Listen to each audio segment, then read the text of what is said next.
इस बाइक में काफ़ी ज़्यादा शिकायत आ रही है गियर को लेकर कि तीसरे नंबर पे जो है गियर फंस जाता है। जैसे कि मैंने इस बाइक को चला कर देखा, तो हमने जो देखा इसमें शिकायत ये है गाइस कि जब मैं गियर लगाता हूँ तो अच्छे तरीके से गियर लग जाता है।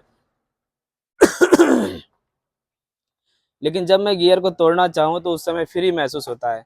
और फिर हल्का सा अगर मैं पीछे की तरफ अगर पैर दबाऊंगा फिर अगर गियर तोड़ना चाहूँ तो उस समय गियर फिर काम करने लगता है। इस तरीके से प्रॉब्लम आ रही है इसमें। तो गियर छोड़ने की समस्या नहीं आ रही इसमें, मतलब गियर का जो सिलेक्ट इसका जो शाफ्ट होता है वो अच्छे से इसका काम नहीं कर पा रहा, इसी वजह से ये दिक्कत आ रही है गाइस। तो चलिए आज की इस वीडियो में आप लोगों को बताते हैं कि आखिर ये कहाँ पे ये फॉल्ट होता है।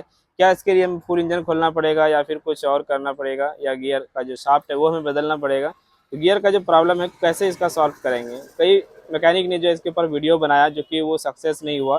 सिर्फ जो है मतलब ऐसे ही कुछ से कुछ दिखाकर उन्होंने लगा के छोड़ दिया, और कुछ भी दिखा के मतलब झूठ मूठ बोल के वो लगा के सेट कर दिया कि भाई यहाँ पे ये दिक्कत थी। तो आपको बताने वाले हैं कि गियर की जो समस्या है गाइस आखिर इतना ज़्यादा दिक्कत क्यों हो रहा है।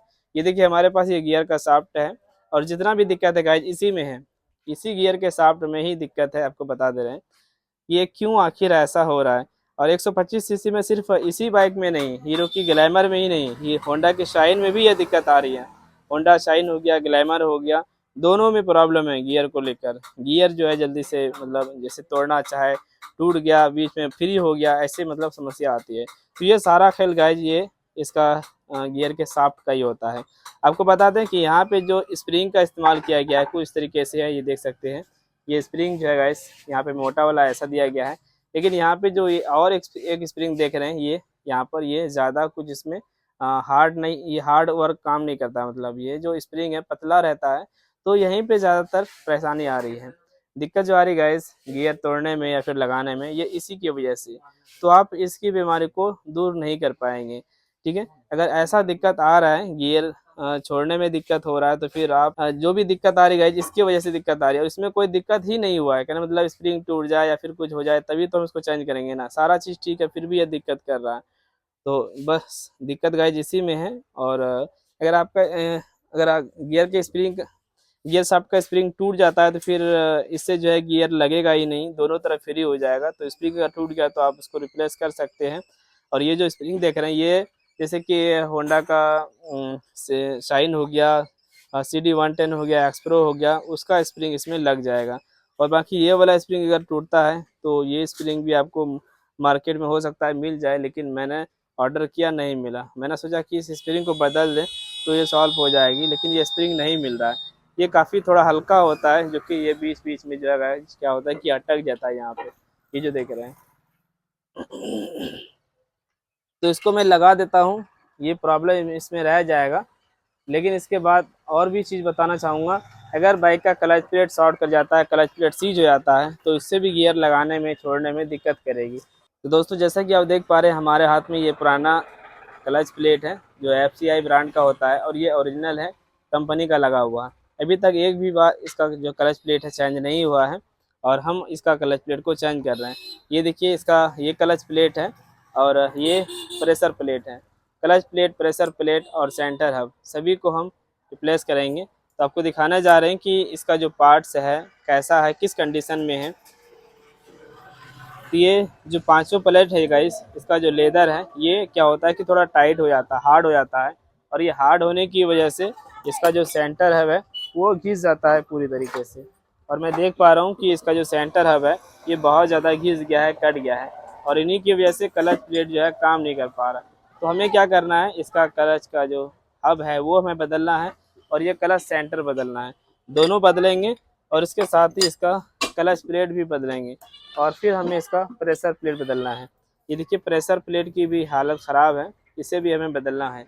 अगर आप इसे नहीं बदलते तो भी चल जाएगा, लेकिन अगर इतना काम कर रहे हैं तो भाई इसे क्यों छोड़ें। हमारे पास जो क्लच प्लेट है ये देखिए, ये क्लच प्लेट है हमारे पास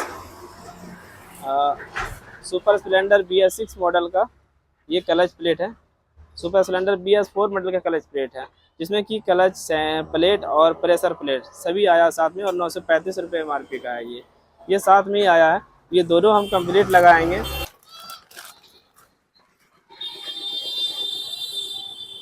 पुराना और नए दोनों पार्ट को मिला लेना है। देखिए बिल्कुल ये अच्छा है, मतलब यही मॉडल का है, मॉडल अलग नहीं है।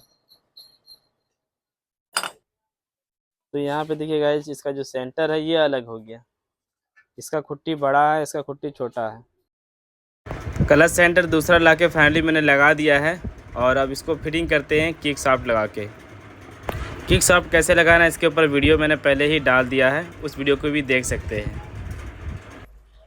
अरे तो दोस्तों इसमें 5 गियर होता है, टोटल 5 गियर होता है इस बाइक में, ग्लैमर BS6 बाइक में 5 गियर होता है। एक गियर आगे हो गया, उसके बाद हम पीछे अगर दबाएंगे तो वो न्यूट्रल हो जाता है, और फिर सभी गियर जो 4 गियर होगा वो पीछे होता है। इस बाइक में जो गियर की जो प्रॉब्लम थी, मैं आप लोगों को क्लियर तरीके से बताना चाहूँगा कि हम गियर तो अच्छे तरीके से लगा पा रहे थे, आगे एक बार गियर लगाने के बाद फिर बीच में न्यूट्रल आता था, और फिर सारे गियर हम पीछे लगाते थे। तो दूसरी तीसरी गियर में जो है क्या हो रहा था कि गियर तो हम अच्छे तरीके से लगा पा रहे थे, लेकिन जब मुझे गियर को तोड़ना रहे तो उस समय गियर नहीं टूटता था। इस तरीके से जब आगे की हम आगे गियर को ऐसे दबाएंगे, गियर तो आगे ही टूटेगा और गियर लगेगा पीछे। जब आगे हम गियर लीवर को दबाते हैं तो फ्री महसूस होता है, गियर यानी कि पकड़ता ही नहीं है, ऐसा हो रहा था। तो यहाँ पे दिक्कत ज़्यादा कुछ नहीं था गाइस, इसमें क्या था कि क्लच प्लेट जो है सेंटर हम जो घिस गया था, इसी वजह से अच्छे से यह काम नहीं कर रहा था, क्लच जो है इसका अच्छे से काम नहीं कर रहा था। और फिर जब मैंने हर चीज़ लगाया और गियर का जो शाफ्ट होता है वो भी खोल खाल के हमने लगाया, तो ये बिल्कुल ठीक हो गई। हो सकता है कभी कभी ऐसा भी होता है कि गियर का जो स्प्रिंग है उसमें जो गियर शाफ्ट में रिटर्निंग स्प्रिंग जो होता है वो अच्छे से ना बैठा हो, या फिर कहीं थोड़ा सा अटक गया हो, ऐसा भी कभी कभी होता है। तो मैं आप लोगों से कहना चाहूँगा कि अगर आपके बाइक में ऐसा दिक्कत होता है तो आप इसमें 2 काम करें। गियर का शाफ्ट आपको बदल देना है, गियर का शाफ्ट पहले नंबर पर बदल देना है आपको, और दूसरे नंबर पे क्या करना है कि क्लच प्लेट चेक करना है, clutch plate, clutch centre, clutch hub, pressure plate, ये सभी चीज़ें ठीक होना चाहिए BS6 बाइक में, खास करके ग्लैमर में। अगर ये सभी ठीक रहता है, गियर शाफ्ट भी आपने बदल दिया, तो फिर गियर में कोई दिक्कत नहीं होगी। इतना कुछ करने के बाद भी अगर दिक्कत आता है तो समझे कि ये प्रॉब्लम बाहर से नहीं, ये इंजन से ही ऐसा हो रहा है, और इस प्रॉब्लम को सॉल्व आप लोग नहीं कर पाएंगे। तो हमने देखा कि छोटा सा दिक्कत था, क्लच प्लेट हमने चेंज किया, centre hub, pressure plate change किया, क्लच का गियर का जो शाफ्ट है वो खोल के मैंने दोबारा लगाया, किक का जो टाइमिंग है वो हमने अच्छे से सेट कर दिया, जो सेटिंग करना था, जितना सेटिंग रहता है। इतना कुछ करने के बाद जब बाइक को मैंने स्टार्ट करके चलाया तो ये सारी प्रॉब्लम सॉल्व हो चुकी थी। तो आप लोग समझ चुके थे कि इस बाइक में दिक्कत क्या थी। दिक्कत बस इतना ही था कि पीछे जब गियर लगाते तो लगता था 3 नंबर गियर में या फिर 2 नंबर गियर में। अब जब गियर को हमें तोड़ना रहे, गियर जब हम आगे तोड़ते हैं तो ये फॉल्ट से जाता था। तो हम क्या करते, थोड़ा सा पीछे हल्का सा पीछे अगर छू लेते थे और फिर हम गियर तोड़ना चाहे तो वो टूट जाता था। बस इतना ही प्रॉब्लम थी इसमें, छोटी सी प्रॉब्लम थी गाइज, और इसको हमने बहुत ही ईजी तरीके से सॉल्व कर दिया। और कभी कभी सॉल्व नहीं भी होता है। तो आई होप ये वीडियो काफ़ी हेल्पफुल रही होगी। वीडियो को ज़रूर लाइक कीजिएगा और शेयर कीजिएगा। चैनल में नए हैं, चैनल को सब्सक्राइब करने के साथ ही आप नोटिफिकेशन को ऑन रखिएगा। Thank you guys, all the best.